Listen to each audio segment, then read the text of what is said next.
ચિંતન ચાલી રહ્યું છે. એની અંદર આપણે ગઈકાલે વાર્તા પ્રસંગ 5 ભાવ પ્રકાશ વિરામ થયો. હવે આજે આપણે વાર્તા પ્રસંગ 6 છઠ્ઠો વાર્તા પ્રસંગ એ આજે આપણે લઈ રહ્યા છીએ. और एक समय श्री आचार्य जी महाप्रभु जी काशी पधारे, काशी में पधार्या. सो सेठ पुरुषोत्तम दास के घर उतरे. तब सेठ पुरुषोत्तम दास के ठाकुर श्री मदन मोहन जी को पंचामृत स्नान कराई आपू भोग धरी भोजन किए. એટલે ત્યાં શેઠજીના ઘરે મહાપ્રભુજી જે છે પોતે મુકામ કર્યો અને શેઠજીના ઠાકોરજી શ્રી મદન મોહનજીને પહેલા પંચામૃત સ્નાન કરાયું, એના પછી શૃંગાર આદિ કર્યા અને પછી ભોગ ધરીને પછી આપે ભોજન કર્યું. तब दामोदर दास अरसानी ने श्री आचार्य जी से विनती करी कि महाराज यह कहा यहाँ ठाकुर जी को पंचामृत क्यों नवाय? આજે તો કોઈ ઉત્સવ નથી, કોઈ એવો જયંતી આદિ નથી, તો કેમ આજે આ રીતે આપે ઠાકોરજીને પંચામૃત સ્નાન આદि કરાવ્યું? तब आचार्य जी कहे कि यद्यपि यह हमारी आज्ञा ते नाम देत है तो इतनी मर्यादा राखी चाहिए. એટલે આમ તો અમારી આજ્ઞાથી, કારણ કે શેઠ પુરુષોત્તમ દાસજી પણ જે છે બધાને નામ શ્રવણ કરાવે છે. જો નામકરણની લીલાની વાત કરીએ, અહીંયા પણ નામ શ્રવણની આજ્ઞા શ્રી ગુસાઈ શ્રી મહાપ્રભુજીએ શ્રી પુરુષોત્તમ દાસને આપી છે. એટલે અષ્ટાક્ષર જે છે એ નામ શ્રવણ કરાવે છે. तो इतनी मर्यादा रखनी चाहिए, आटली मर्यादा रखनी चाहिए. भाव प्रकाश याको आशय सेवक करे ताके सन्मुख शिष्य के पाप आवे है. એટલે જેને આપણે સેવક કરીએ એના સન્મુખ જે છે એ જેને સેવક કર્યો હોય એના દોષ આવે છે. સો ગુરુ સામર્થ્યવાન હોય તો પાપ કોજરાવે. એટલે સામે જો ગુરુ અગ્નિ સ્વરૂપ શ્રી મહાપ્રભુજી રૂપ હોય, સામર્થ્યવાન હોય, તો બધા પાપો ત્યાં બળે. सो सेठ तो यद्यपि मेरी आज्ञा ते नाम देत है भगवदीय है, ताते पाप कहाँ करे आपो, परंतु तो मर्यादा सो सेव्य को पंचामृत के नवाए ते सेठ के पंच तत्व की शरीर शुद्ध होय, यह एक गौण भाव. એટલે મહાપ્રભુજી કહે છે કે આમ તો શેઠજી જે છે પરમ ભગવદીય છે, એમને કોઈને નામ સુણાવે, અમારી જગ્યાથી નામ સુણાઈ રહ્યા છે, તો એના કારણે એમને કોઈ પાપ કે દોષ લેપાતો નથી. પણ તેમ છતાં આટલી મર્યાદા રાખવી જોઈએ કે અહીંયા જે છે કે પંચામૃત સ્નાન કરાયું શ્રી મદન મોહનજીને, અને એના દ્વારા, કારણ કે ભગવાનના હૃદયમાં કોણ બિરાજે છે? તો કે ભક્ત બિરાજે છે. એટલે શેઠજીને તો પંચામૃત કરાવી ન શકીએ. શેઠજીને થોડા પાઠ ઉપર બેસાડીને પંચામૃત કરાવાય કે ભાઈ તમે નામ સુણાવો છો તો લાવો તમારી શુદ્ધિ કરીએ. એટલે ત્યાં ઠાકોરજીને પંચામૃત સ્નાન કરાવીને એમના હૃદયમાં બિરાજતા આ શેઠજીની જે છે એ 5 પંચદેહ શુદ્ધિ જે છે, પંચતત્વની શુદ્ધિ કરી. પણ આ એક ગૌણ ભાવ છે, મુખ્ય ભાવ નથી. उत्तम भाव तो यह जो सेठ श्री मदन मोहन जी की आचार्य जी महाप्रभु के भाव से सेवा करत है, ताते श्री आचार्य जी पंचामृत स्नान कराय श्री गोवर्धन धर को स्वरूप सिद्ध करी भोग धरते. जो अहियां रूपનું વર્ણન આવ્યું, નામ પછી રૂપ, કેટલું આપણે સમાંતર ચાલી રહ્યા છે. 8મા અધ્યાય અત્યારે જોયું, નામ પછી શું હોય? રૂપ, રૂપ પછી લીલા. તો અહીંયા પણ જો શું કીધું કે આ રીતે શ્રી મહાપ્રભુજી કહે છે કે પંચામૃત સ્નાન કરાયું, તો એ ભાવથી મદન મોહનજીના સ્વરૂપની અંદર શ્રી ગોવર્ધનનાથજીનું ભાવના, એટલે ગોવર્ધનનાથજીનું સ્વરૂપ ત્યાં કરી. કારણ કે મહાપ્રભુજીના સેવ્ય તો કોણ છે? તો કે શ્રી ગોવર્ધનનાથજી. મહાપ્રભુજીની આસક્તિ કોનામાં છે? તો કે શ્રીનાથજીમાં. કારણ કે શ્રીનાથજી શ્રી ગોવર્ધનનાથજી મહાપ્રભુજીના મુખ્ય ઠાકુર છે. તો મદન મોહનજીની અંદર પંચામૃત કરાવીને જે છે કે આ રીતે શ્રી ગોવર્ધન ધરનું સ્વરૂપ ત્યાં સિદ્ધ કરીને પછી ભોગ ધરીને પોતે લીધો. યા પ્રકાર યહ મુખ્ય ભાવ જાણવો. આ રીતે આ મુખ્ય ભાવ જાણવો. ઇતિ વાર્તા પ્રસંગ 6. આ રીતે અહીંયા આપણે વાર્તા પ્રસંગ 6 છે એનું ચિંતન શ્રી મહાપ્રભુજીની કૃપાથી થયું. ચલો, આમાં કોઈને કઈ પ્રશ્ન, ચિંતન કઈ બી, અથવા તો આના સિવાય પણ કોઈ સેવા કે કીર્તન રિલેટેડ હોય તો કરી શકો છો, નહીતર પછી આશ્રય પદ લઈએ. હા બોલો ઉષાબેન. આમાં જે લાસ્ટમાં બતાવ્યું ને કે મહાપ્રભુજી ઉત્તમ ભાવ એ રીતનો બતાવ્યો કે મદન મોહનજીને પંચામૃત કરાયું ને એમાં ગોવર્ધન ધરજીનું રૂપ ધરી એટલે રૂપ કરી ભોગ ધરત નહીં, શ્રી ગોવર્ધન ધરણની ત્યાં ભાવના કરીને ગોવર્ધન ધરના આમાં આમાં રૂપ લખ્યું છે, રૂપ કરી એટલે હું બોલી હા કે ગોવર્ધન ધર રૂપ કરી ભોગ ધરત હે. તો એટલે એમની ભાવના કરીને એટલે એ સ્વરૂપની ભાવના કરીને એવું જ ને. હા, ઓકે ભાવના કરી ત્યાં શ્રી ગોવર્ધન ધરણની ત્યાં ભાવના કરી, ત્યાં એમને પધરાવી અને પછી ભોગ ધર્યો. ઓકે ઓકે, જય શ્રી કૃષ્ણ. જય શ્રી. ચલો બીજા કોઈ.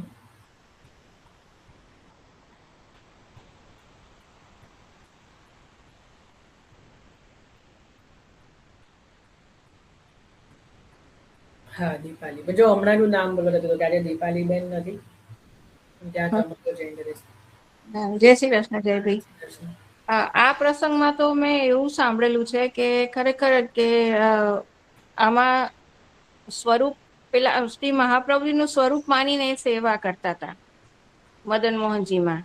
એટલે મદન મોહનજીનું નહીં પણ એ શ્રી આચાર્ય સ્વરૂપે સેવા કરતા હતા. એટલા માટે પછી શ્રી મહાપ્રભુજી એ પંચામૃત કરાયું કે એમનું સ્વરૂપ એ થઈ અને એમના ઠાકોરજીનું સ્વરૂપ એમાં પધારે. હા તો એ જ વસ્તુ, એ જ તો આવ્યું કે ભાઈ શેઠ पुरुषोत्तम दास जी जो है मदन मोहन जी के आचार्य जी के भाव से सेवा करते, तो મહાપ્રભુજીના ભાવનાથી સેવા કરતા, તો એટલા માટે શ્રી મહાપ્રભુજીએ પોતાના ઠાકોરજી શ્રી ગોવર્ધન ધરણને ત્યાં ભાવના કરી અને એમને ભોગ ધરીને લીધો. એ જ વસ્તુ આવી ને. બરાબર, એટલે એમાં મદન મોહનજી તરીકે નહીં પણ એમાં એ શ્રી આચાર્યશ્રી છે એવી રીતના એ સેવા કરતા હતા, એ ભાવ થયો ને. એવું નહીં, તમે એટલે મહાપ્રભુજીનું સ્વરૂપ સમજો, રૂપમ તત્રિતયાત્મકમ પરમ ધ્યેયમ સદા વલ્લભમ. એટલે મહાપ્રભુજીની અંદર તો 3 સ્વરૂપ છે, શ્રી ઠાકોરજી, શ્રી સ્વામિનીજી અને શ્રી આચાર્ય, એટલે પોતે સાક્ષી સ્વરૂપ. એટલે મહાપ્રભુજીની ભાવના કરતા એટલે 3 સ્વરૂપો ત્યાં વિદ્યમાન છે. પણ જ્યારે મહાપ્રભુજી પોતે જ સેવા કરી રહ્યા છે તો એમને પોતે જ સ્વામીની રૂપ હોવાથી અને પોતે જ સાક્ષી સ્વરૂપ હોવાથી એમને તો આપ સેવા કરી શીખવે શ્રી હરિ, કૃષ્ણ સેવા સદા કાર્ય. એટલા માટે એમને જે છે કૃષ્ણ એટલે શ્રી ગોવર્ધન ધરણની ત્યાં ભાવના કરી. ચાલો, એમને ત્યાં સ્વામિનીની ભાવના કે પછી સાક્ષી ભાવના એમને કરવાની જરૂર રહેતી નથી, કારણ કે પોતે જ છે. ખ્યાલ આવ્યો? એટલે પોતે જ પોતાની ભાવના ત્યાં કરતા નથી, એટલે શ્રી ગોવર્ધન ધરણ પોતાના સ્વરૂપની ત્યાં ભાવના કરીને પોતે ભોગ ધર્યો છે એ રીતે. બરાબર, એટલે આપણે એવું બી સમજી શકીએ કે દરેક વૈષ્ણવના ઘરમાં આ ભાવથી જ સેવા થાય, એમ કે આપણે એવું માનીએ કે ઠાકોરજીના શ્રી મુખારવિંદમાં શ્રી મહાપ્રભુજી બિરાજે છે. હા, 3 સ્વરૂપોની ભાવના છે, એના વગર તો સેવા જ ન થઈ શકે. મુખારવિંદ સ્વરૂપે પણ શ્રી મહાપ્રભુજી બિરાજે છે, કાની પણ આપણે કોની આપીએ છીએ, કોઈ પણ ભોગ. ઇવન ઠાકોરજી, તમને કહું, ઘણાને તો એવું હોય કે ઠાકોરજીને ભોગ ધરીએ ને ત્યારે જ મહાપ્રભુજીની કાની હોય. હજી એક વસ્તુ ભૂલો છો, જ્યારે ઠાકોરજી જાગે ને ત્યારે પણ શ્રી મહાપ્રભુજી કી કાની શું આજ મેરી સેવા અંગીકાર કરી.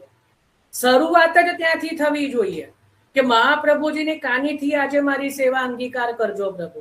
પ્રભુને પહોરાડીએ ને મહાપ્રભુજી કી કાની શું મેરે કોઈ દોષ ભય હો તો ક્ષમા કરીઓ, આવી વિનંતી કરવાની હોય.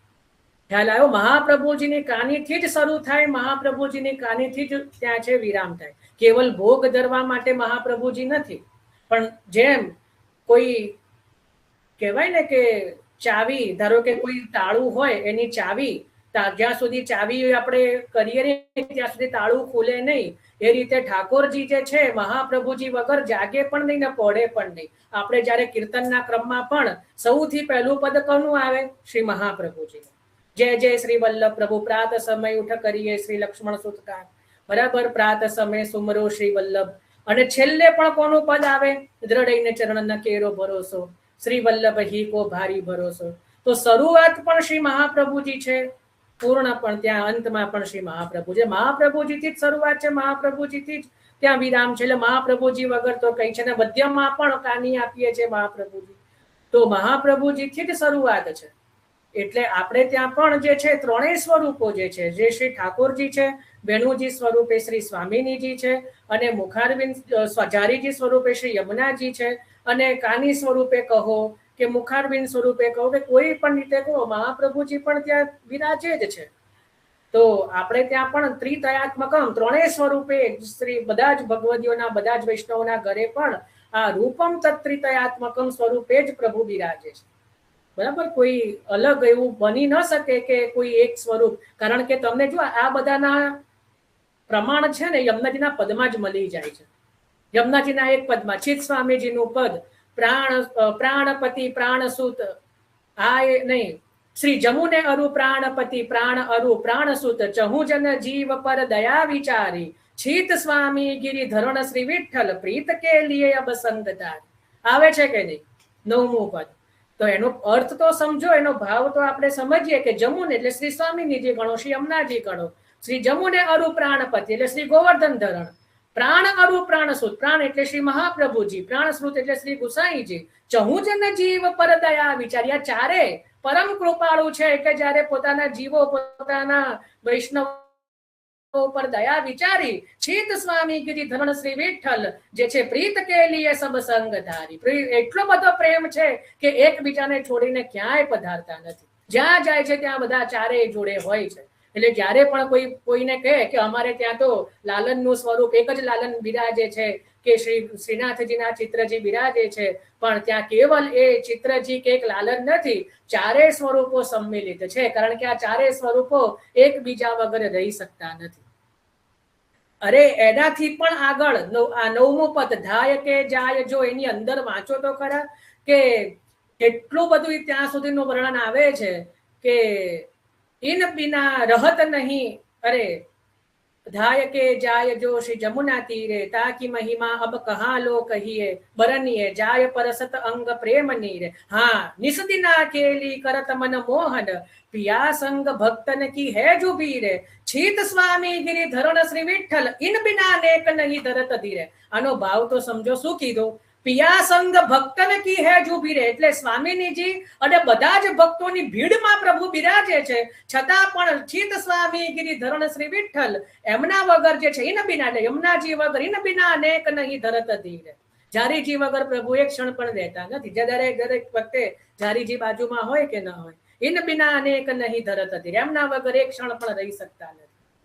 કોના વગર? તો કે જે છીત સ્વામી. આનો હજી પાછો બીજો ભાવ થાય. છીત સ્વામી ગિરિધરણ શ્રી વિઠ્ઠલ એટલે જે ગિરિધરણ અને શ્રી વિઠ્ઠલ છે એ એકબીજા વગર એક ક્ષણ પણ રહી શકતા નથી.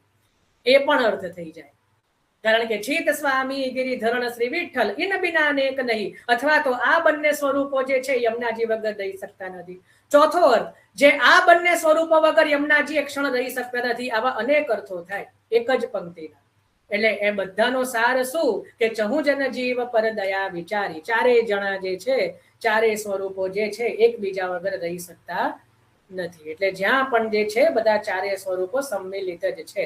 એટલે ક્યાંય એકલા લાલન હોતા નથી, એકલા ગોવર્ધનનાથજી આપણે ત્યાં હોતા નથી, એકલા મદન મોહનજી છે નહીં. ભલે સ્વતંત્ર રૂપે પ્રગટ રૂપે સ્વામિનીજી આદિ કઈ ન પણ બિરાજતા હોય જોડે સ્વરૂપો, પણ સદા ચારેય જે છે એ સંમિલિત જ છે. કયા ચાર? તો શ્રી ગોવર્ધન ધરણ, શ્રી સ્વામિનીજી અથવા શ્રી યમુનાજી જે ગણો એ બંને એક જ છે, શ્રી મહાપ્રભુજી ને શ્રી ગુસાઈજી.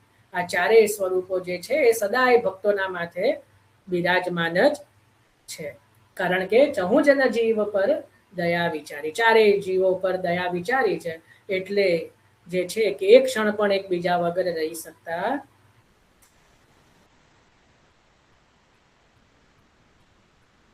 ચલો, પારુલબેન. જય શ્રી કૃષ્ણ જયભાઈ. જય શ્રી કૃષ્ણ. આપે હમણાં જે કાની આપવાની વાત કરી ને, તો આપણે જ્યારે બેઠકજીમાં ભોગ ધરીએ ને, તો ત્યારે આપણે શું કાની આપીએ? જો ભાઈ એવું ક્યાંય નથી, પણ હું જે કરું છું એ કહું, ત્યારે તો હું શ્રી દમલાજીની કાની દઉં. અચ્છા, ઓકે. ત્યાં તો 84-252 ભગવદીઓ અષ્ટસખાની ભક્તોની કાનીથી આરોગ્ય છે. અને બીજું એવું કહેવાનું કે આપ આપની જ કાની શું આરોગ્ય, આપ પોતાની જ કાની, કારણ કે આપને અમે બીજા કોની કાની આપી શકીએ. એટલે એ જ અને મને ઘણી બધી વાર પ્રશ્ન હજી થયા. બીજી વસ્તુ, આપણે બેઠકજીમાં કેવી ભયંકર અપરાધ કરીએ છો એ પણ તમને કહું. જો મહાપ્રભુજીએ શું કીધું, અસમર્પિત વસ્તુ નામ તસ્માદ વર્જન માચરે. મહાપ્રભુજીએ પોતે અસમર્પિત ત્યાગ કરવાનું કહ્યું. પોતે તો સદા ભગવદ મહાપ્રસાદ જ લે છે મહાપ્રભુજી. તો એમને આપણે ડાયરેક્ટ જે છે કોઈ પણ અસમર્પિત વસ્તુ ભોગ ધરી શકીએ નહીં. એટલે હંમેશા બેઠકજીમાં એવો ક્રમ છે કે ત્યાં ઠાકોરજી બિરાજમાન હોવા જોઈએ. આ પ્રાચીન ક્રમ છે. ઠાકોરજીનું જે સ્વરૂપ છે, ચિત્રજી જે છે ને, એ દરેક બેઠકજીમાં પહેલા રહેતું. હવે તો બધી નવા બેઠકજી સમજતા જ નથી. ત્યાં ઘણા બધા એવા ક્રમો ચાલી રહ્યા છે. એટલે જે છે, અથવા તો પહેલાના સમયમાં બેઠકજીનો ક્રમ કેવો હતો કે પહેલાના સમયમાં વૈષ્ણવો પોતાના ઘરેથી પોતાના ઠાકોરજીને મેવો આદિ જે છે એ બધું પોતાના પ્રભુને ભોગ ધરીને પછી બેઠકજીમાં મહાપ્રભુજી સન્મુખે રાખીને પછી ત્યાં કીર્તન કરતા, સત્સંગ કરતા, અને જે છે કે મહાપ્રભુજીની વાણીનો ને એ બધાનું આવવા જે છે એનો આનંદ લેતા. આ બધો જે ક્રમ છે ને એ બધો પાછળથી છેલ્લા 100 વર્ષથી આવ્યો છે. બેઠકજીની સેવા, મહાપ્રભુજીના હિંડોળા, મહાપ્રભુજીના પલ્લા અને મહાપ્રભુજીની નૌકા વિહાર, આ બધું જે છે ને એ મહાપ્રભુજીએ કૃષ્ણ સેવા જ કહી છે. ત્યારે એવું કીધું કે મારા ગાદીજીને પલ્લા ઝુલાવો ને હિંડોળા ઝુલાવો. ગોસાઈજીએ ઝુલાયા છે? કોઈ બેઠકજીમાં જઈને પલ્લા હિંડોળા કહો, કોઈ પ્રમાણ મળતું હોય બેઠક ચરિત્રમાં? કર્યું છે ગોકુલનાથજીએ કે 7 બાળકોએ જે ક્યાંય આખી પરિક્રમા કરી, કોઈ પણ બાળકોએ ત્યાં કોઈ આ રીતે મહાપ્રભુજીના ગાદીજીનો કોઈ ક્રમ કર્યો હોય, હરિરાયજીએ કર્યો હોય, કે આજથી 100 વર્ષ પહેલાના કોઈ બાળકોએ કર્યો હોય, એવો ક્યાંય વર્ણન નથી. આ બધો જે ક્રમ ચાલુ થયો છે કારણ કે આપણે આપણા માર્ગના સિદ્ધાંતો ભૂલી ગયા. આપણને આ જ બધું ગમે છે કરવું. ઘરમાં રહીને સેવા કરવી ગમે નહીં, અને પછી બહાર જે છે એ થોડુંક આવું બધું બાહ્ય બધું વધી ગયું, એટલે મહાપ્રભુજીના સિદ્ધાંતોનું ત્યાં ખંડન થઈ ગયું. બરાબર. બાકી મહાપ્રભુજીની બેઠકજીની અંદર તો સિદ્ધાંત રસનો ભોગ કરવાનો હોય. સિદ્ધાંત રસનો એટલે 16 ગ્રંથના પાઠ હોય, સર્વોત્તમજીના પાઠ હોય, કીર્તનનું આવાગન કરવાનું હોય, સુબોધનીજી વાંચન કરવાનું હોય, એના પછી જે છે શ્રી ભાગવતજીનું ચિંતન કરવાનું હોય. આ બધા એ જગ્યાઓ, જ્યાં એ સ્થળો છે, નહીં કે ઝારીજી ભરવા માટે પડાપડી કરવાની હોય. બરાબર. મહાપ્રભુજી કેવલ ઝારીજીના નથી, મહાપ્રભુજીને કઈ ઝારીજીનો ને સિદ્ધાંત રસનો ભોગ કરવા વાળા છે બેઠકજીની અંદર. ત્યાં આચાર્ય સ્વરૂપે બિરાજે છે. પછી વિચારો, આપણે બેઠકજીમાં જઈને બધા તુલસીની માળા મહાપ્રભુજીને ધરે. ગુરુ જે સેવકને માળા પહેરાવે કે સેવક ગુરુને પહેરાવે? આપણે તો જઈને મહાપ્રભુજીને જઈને માળાઓ પહેરાવતા થઈ ગયા. મહાપ્રભુજી આપણને માળા પહેરાવે કે આપણે મહાપ્રભુજીને પહેરાવવાની હોય? વિચાર તો કરો. આપણી નીચતાની હદ જુઓ. આપણે જઈએ બેઠકજીમાં, અને આ તો મારે બોલવું પડે છે કારણ કે બધું ખોટું થઈ રહ્યું છે. આપણે જઈને આપણી ઓકાત છે મહાપ્રભુજીને આપણે તુલસી માળા પહેરાવીએ? વિચાર કરો. આપણે કરીએ છીએ કે નહીં? બધા કરે છે કે નહીં? જે પણ કરતું હોય સમજ્યા વગર આપણે પહેરાવાની હોય માળા, કે મહાપ્રભુજી આપણને પહેરાવે? આપણે તો મહાપ્રભુજીના ગુરુ થઈને બેઠી ગયા. તો કાનમાં શ્રી કૃષ્ણ મેં 3 વાર બોલી જ દેવો હવે, કે ભાઈ અમે આપણે મંત્ર પણ આપી દીધો, કારણ કે હવે આટલું માળા પહેરાઈએ છે તો હવે આટલું કરી જ દેવું જોઈએ ને, કે હવે તો અમે આપના ગુરુ થયા. એટલે આ બધું આપણી જે છે ને અણસમજ છે, અજ્ઞાનતા છે ને, આપણા ત્યાં ધર્મના નામે અધર્મ કરી રહ્યા છે. મહાપ્રભુજીને જઈને કુલે પહેરાવે. અલા ભાઈ, મહાપ્રભુજીને કુલે? મહાપ્રભુજીને પેલી ઝાંઝર ને એવું બધું પહેરાવે. ક્યાં છે આ બધું? આ વર્ણનો કોણે કરાયા? તમે કોઈ પણ પ્રાચીન બાળકોને પૂછો, બધા ના પાડશે. જે અત્યારના જે અમુક લોકો કરાવી રહ્યા છે એમનું મનનું સ્થિતિ એ જાણે. બાકી આ બધા કોઈ પણ પ્રકારો જે છે મહાપ્રભુજીના સમયમાં પણ નહોતા. 7 બાળકોના ગુસાઈજી કે 7 બાળકોના હરિરાયજીને એ બધાને તો આવું કહો ને તો એકદમ એ લાગે કે અલે રે મહાપ્રભુજીની આવી દશા, અરે એવું ના હોય. મહાપ્રભુજી તો કેવલ આચાર્ય સ્વરૂપે ત્યાં બિરાજમાન છે. મહાપ્રભુજીને કુલે નથી ધરવાની, મહાપ્રભુજીને આપણે તુલસીની માળા નથી ધરવાની. આપણી એ ત્યાં એટલી એ છે જ નહીં. આપણે તો બહુ બહુ તો ફૂલના માલાજી પવિત્ર કે એ ધરી શકીએ. આપણે જેમ આપણા ઘરે કોઈ બાળકની પધરામણી કરીએ તો આપણે તુલસી માળા પહેરાવીએ છીએ કે ફૂલની માળા પહેરાવીએ છીએ? તો ત્યાં આપણી નથી થતી. જે આપણે ત્યાં કોઈ બાળક પધારે તો હિંમત કરજો એકવાર કે ઉભા રહો મહારાજ, અમે આપને તુલસી માળા પહેરાવીએ. પહેરે છે તમારા હાથથી તુલસી માળા? તરત ઉભા થઈને જતા રહે, પધારી જશે. અને આપણે મહાપ્રભુજી કશું કહેતા નથી એટલે તો આપણે એમના માથે જ ચડી જઈએ છીએ. ધીરે ધીરે તો આજથી 10 વર્ષ પછી તો કહું છું ને, કાનમાં 3 વાર અષ્ટાક્ષરે બોલી આવશે. મહાપ્રભુજીની આગળ મુખ્યાજીઓ બ્રહ્મ સંબંધ મંત્ર બોલાવે છે. અરે ભાઈ, આ કોઈ પદ્ધતિ છે? આ બધી રીત ખોટી છે. ખ્યાલ આવ્યો કે નહીં? એટલે બેઠકજીનો જે ક્રમ છે ને, એને બેઠકજી રૂપે જ રાખવું જોઈએ. સારું થયું આ પ્રશ્ન આવ્યો. જેને પણ શંકાદી હોય એના પર ચિંતન કરવું જોઈએ કે બેઠકજીની અંદર આપણે કઈ રીતે વ્યવહાર કરવો જોઈએ. ખ્યાલ આવ્યો કે નહીં? ધોતી ઉપરણા ધરીએ એ વસ્તુ અલગ છે, જારીજી પણ ચલો, પણ જે તુલસી માલા પહેરાવીને આ બધો જે ક્રમ છે ને, એ જે શૃંગાર આદિનો, એ સમજીને કરવું જોઈએ. બરાબર? એના જે અમુક ભાવ બતાવે કે મહાપ્રભુજી તો પુરુષોત્તમ સ્વરૂપ છે ને સ્વામીની સ્વરૂપ છે આ તે, પણ મહાપ્રભુજીના જે છે, મહાપ્રભુજીએ પોતે ક્યારે કુલે પોતાના જે છે ભૂતલ ઉપર એમાં ક્યારે કીધું છે કે લાવો મને કુલે પહેરાવો, લાવો મને સાડી પહેરાવો, લાવો મને ઝાંઝર પહેરાવો? કીધું પ્રગટ સ્વરૂપોમાં? પછી તો આપ જે અત્યારે તો જે સ્વરૂપે બિરાજે છે, તો આપણે એને કેમ આપણે આવું કરી રહ્યા છીએ? એવું ન થઈ શકે. એટલે બેઠકજીમાં જે છે ત્યાં સિદ્ધાંત રસનો ભોગ છે, તો એ જ રીતનો ત્યાં ક્રમ હોવો જોઈએ. પણ આજે તો શું થઈ ગયું? હિંડોળા, પલ્લા, નાવ, રથ મહાપ્રભુજીના ગાદીજી પધરાવે. એટલે સેવા જે છે એ પ્રભુ ભગવદ સેવાનો ક્રમ છે, ત્યાં આ રીતનો જે છે એ ક્રમ ખોટા છે. સીધી રીતે સિદ્ધાંત વિરુદ્ધ છે. ચલો મિત્તલબેન. જય શ્રી કૃષ્ણ. જયભાઈ, આપણે હમણાં શ્રાવણ મહિનો આવશે તો આપણે એક વખત હિંડોળો ચાલુ કરે તો વચમાં ક્યારેક કામ આપણાથી ન થયું કઈ કારણથી, તો ચાલે એવી રીતના? જો આમ તો ન જ ચાલે. ન ચાલે. હા, હિંડોળાનો પ્રારંભ થયો હોય તો હિંડોળાના વિજય સુધી પ્રભુ નિત્ય ઝૂલે. આવો એક પ્રકાર જ્યાં સુધી મારા ધ્યાનમાં છે, એક નિધિ સ્વરૂપોને ત્યાં થયો. એટલે એવી રીતે કર્યું હતું કે ભાઈ એમને બહાર પધરાવાનો કંઈક ક્રમ હતો. એટલે મંદિરની બહાર હિંડોળાના દિવસો ચાલતા હતા, તો હિંડોળા વિજયનો ક્રમ કરીને પછી જે છે, એટલે હિંડોળા વિજય પહેલા કર્યા હતા ને પછી બહાર જે છે પછી પધરાયા. તો હિંડોળાના ક્રમ ચાલતા હોય તો હિંડોળા વિજય સુધી તો નિત્ય ઝુલાવાનો ક્રમ રહેવો જોઈએ. આપણે ત્યાં તો એક જ હિંડોલો હોય, બાકી મંદિરના ક્રમમાં તો કેવું હોય, એક રોપેલો હિંડોલો હોય, એટલે જે નિત્યનો હિંડોલો કહેવાય, જે ચાંદીનો કે કાચનો હોય, અને બીજો હિંડોલો મનોરથનો હોય. બરાબર? એટલે એ રીતે બે હિંડોલા હોય. એ તો જે રોપણીનો હિંડોળો હોય ને, એ તો જ્યાં સુધી હિંડોલા વિજય ન થાય ત્યાં સુધી ખસેડાય પણ નહીં. એને ખસેડવાનો પણ ન હોય, એ ત્યાં રોપી દેવામાં આવે. હિંડોળના રોપ્યો હો નંદ આવાસ. એટલે એ રીતે પ્રાચીન મંદિરોમાં તો એવી રીત હોય છે કે એક જગ્યા હોય કે ત્યાં પેલી એક જે ટાઇલ્સ હોય ને, એ ટાઇલ્સ ખસેડવાની હોય ને, ત્યાં પેલી જગ્યા હોય, ત્યાં હિંડોળો રોપવાનો હોય. બરાબર ને? એને નિત્યનો હિંડોળો કહેવાય. પહેલા ઠાકોરજી નિત્ય એના હિંડોળામાં ઝૂલે, અને પછી મનોરથના હિંડોળા એટલે જે ફૂલના કે ઘટા આદિના હિંડોળા હોય એમાં ઝૂલે. તો આ નિત્યના ક્રમમાં હોય છે. તો નિત્ય તો હિંડોળો ઝૂલાવાનો જ હોય છે. પછી હિંડોળા વિજય થાય પછી એ ક્રમ બંધ થાય, એટલે જે આરતી આદિનો ક્રમ વિજયનો. હા, ના હું દર વર્ષે તો કરું આખો મહિનો, પણ આ વર્ષે મારે થોડુંક શિફ્ટિંગનો ને જરા પ્રોબ્લેમ વચમાં આવે છે, તો એટલે મેં કીધું કે પછી ચાલુ જ ન કરું એમ. પછી છેલ્લે જે 8-10 દિવસ મળશે તો પછી પ્રમાણે કરશું. આ વધારે. હા, એ જ. જય શ્રી કૃષ્ણ. વચ્ચે બંધ ચાલુ જ નહીં કરવું.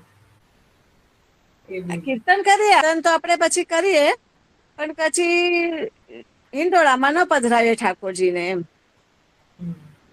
ચાલે એમ ને? કીર્તન તો કરીએ પછી. હા, એ હવે આપની અનુકૂળતા હોય એ રીતે. બાકી શિફ્ટિંગ હું તો કોઈ હિંડોલા પછી કરવું જોઈએ, તો પછી આખા મહિનાનો પણ આનંદ લઈ શકો. હમ. ચાલે આમ છે તો આવું. ચાતુર્માસમાં તો ઘર શિફ્ટ નું પણ જો કે મનાઈ છે આમ તો, પણ હવે બધા કોઈ માનતું નથી આ બધી વસ્તુ. બાકી ચાતુર્માસ એટલે તમારે ઘર બદલવાનું છે? એટલે અમારું ઘર ચાલુ છે, એટલે હમણાં ભાડાનામાં રહીએ છે ને, તો પોતાનું વધારે દોડે. બરાબર, ઘરમાં મહાપ્રભુજી જ મુખારબિન સ્વરૂપે આરોગ્ય છે, પણ સંતોષ ક્યાં છે આપણને? એટલે શું છે કે પછી જારી ભરવા ના દે ને તો પાછું કોઈ જાય નહીં. સીધી વાત છે, નો બકવાસ, સીધી વાત નો બકવાસ. એટલે મહાપ્રભુજીને આરોગવું હોય કે ન આરોગવું હોય, પણ જારી તો પછી ભરવા દેવી પડે. બરાબર, એટલે શું એ બાને બધા આવે. સ્પષ્ટ છે. બાકી સાચી વાત છે, મહાપ્રભુજીની લીલા તો એ રીતની છે, પણ હવે કોણ મહાપ્રભુજીની લીલાનું ત્યાં ચિંતન કરી રહ્યા છે મને કહો? કોઈ? આ તો આપને ખબર છે, આપ જાણો છો, જાણકાર છો.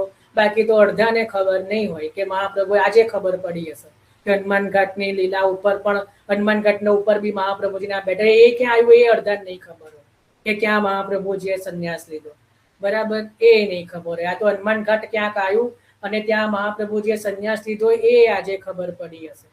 બરાબર, એટલે કોણ છે કે જ્યાં બેઠકજીમાં જઈને એનું સ્વરૂપનું કે લીલાનું ચિંતન કરે છે? કોણ છે એવા? અને કરતા હોય તો એ વસ્તુ કરવાના જ નથી. એટલે આ રીતે છે. એ જ મેં કીધું ને કે આપણે બેઠકજી શેના માટે છે? તો ભગવદ સ્વરૂપનું ચિંતન કરવા. જો મહાપ્રભુજી કેવા છે? રહ પ્રિય. મહાપ્રભુજીને એકાંત પ્રિય છે, મહાપ્રભુજી શાંતિ પ્રિય છે. અને આપણે શું કરી દીધું? ઘોઘાટ ચારે બાજુ બેઠકજીમાં, કે ભાઈ મોટા મોટા લાઉડ સ્પીકરો, મોટા મોટા અવાજે. એટલે મહાપ્રભુજી જે છે રહ પ્રિય, ત્યાં શાંતિ પ્રિય, એકાંત પ્રિયતાનો ત્યાં ભંગ કરી દીધો. બાકી મહાપ્રભુજીની બેઠકજીએ તો કેવું શાંત રમણીય વાતાવરણ હોય અને બધા ભેગા થઈને શાંતિથી બેસે, ભગવદ નામ લે, ભગવદ પાઠ કરે, નામ સ્મરણ કરે. એ બધો ક્રમ હોવો જોઈએ, તો મહાપ્રભુજીને વિશેષ પ્રસન્નતા થાય. બાકી તો જઈને ઘોઘાટ જ કરવો હોય તો રહ પ્રિય એવા મહાપ્રભુજી ક્યારે પ્રસન્ન નહીં થાય.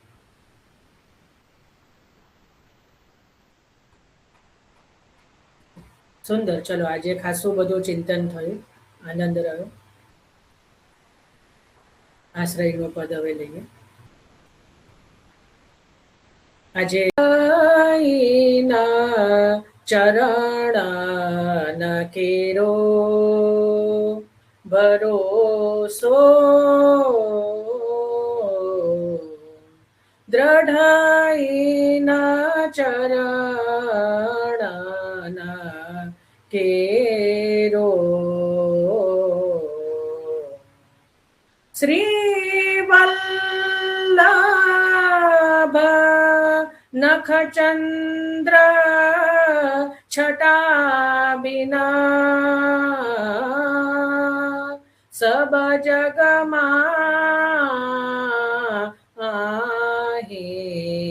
અંધેરો,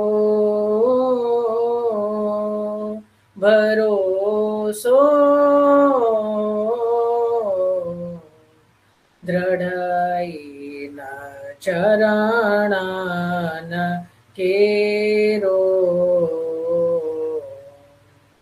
સાધના ઓર નહીં આકલી મેં, જાસો હોય નિવેરો,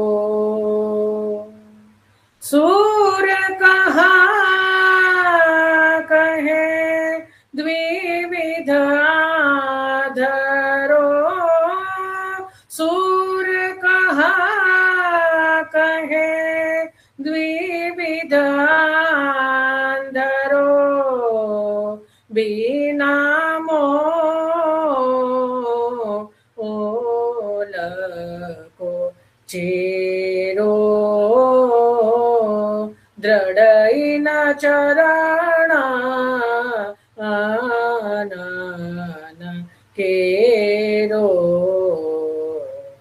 દ્રઢઈના ચરણ કેરો, ભરો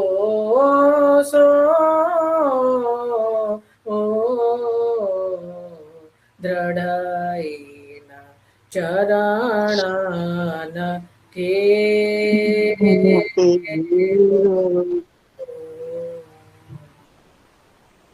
શ્રી વલ્લભાધીશ કી જય. સર્વે સદે જય સચિન જય. સર્વે જય જય શ્રી ગોખલેશ, જય જય